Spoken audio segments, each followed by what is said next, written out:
시작해 원나라 그리고 명청시대를 지나 중화민국에 이르기까지 최치원에 대한 기록은 1000년 이상을 이어오고 있다.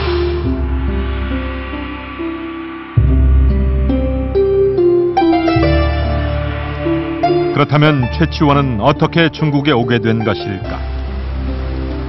그에 대한 전설은 한반도의 한 바닷가에서 시작된다.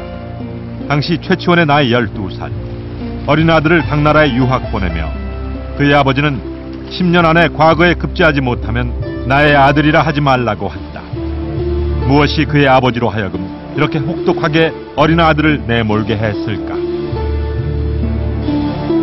육두품은 당시 이제 신라 말 그 학술 문화의 주도 세력인데, 사실은 주도 세력임에도 불구하고 신분 상승에는 한계가 있죠. 정치적 활동에는 한계가 있죠. 근데 당시 중국에는 과거제가 실시가 되어 있고, 그래서 우리 신라 사람들이 가서 빈공진사에 급제해서 돌아오면 사실상 신라에 와서 신분 상승이 되는 거죠. 육두품의 한계를 가지고 있었던 최치원 가문에게 있어서 당나라 유학은 절박한 선택이었다.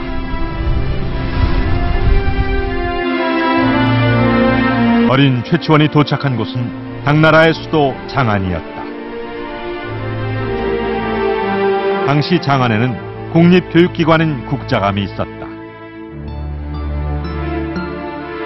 국자감 유학 시절 그는 남이 백을 하는 동안 나는 천을 노력했다고 적곤 했다. 당시 어려움을 그는 이렇게 노래하고 있다. 도지키어 옛 글공부뿐 우리 사귐 어찌 가난 탓을 할까만 타향에서 알아줄 리 없으니 그대 자주 찾아감을 싫다 하지 마소.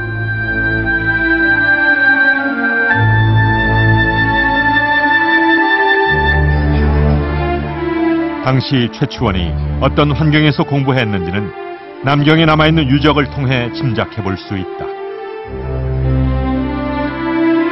이곳은 청나라 때 과거를 준비하던 선비들이 공부하던 곳이다. 그들은 현대판 고시원을 연상케 하는 독방에서 학문에 전념했다. 한평 남짓의 작은 방. 최치원도 이런 곳에서 과거를 준비했을 것이다.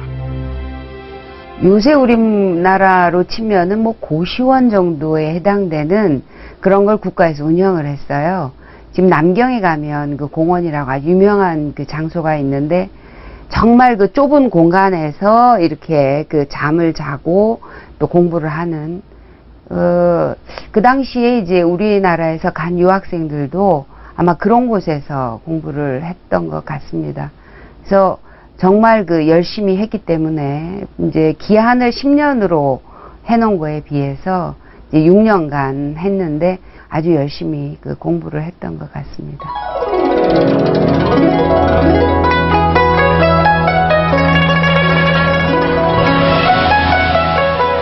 남이 백을 하는 동안 천을 위해 노력한 결과 최치원은 6년 만에 장원 급제한다. 당시 그의 나이 18살. 중국 역대 과거 급제자들의 명단을 수록한 등과 고기에는 최치원의 이름이 선명하다.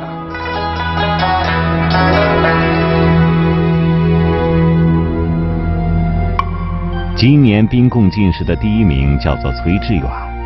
从名字来看，唐僖宗知道这是个新罗人，但是他不会想到，这个外国进士只有18岁的年纪。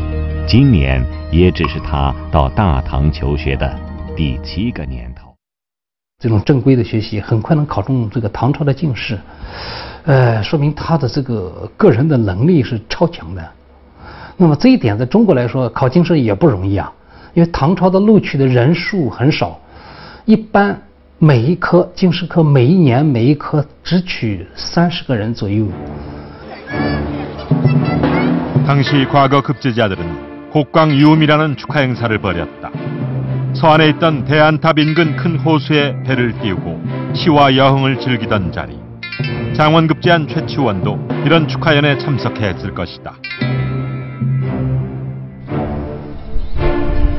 최치원의 첫 발령지는 이곳 리수이현이었다.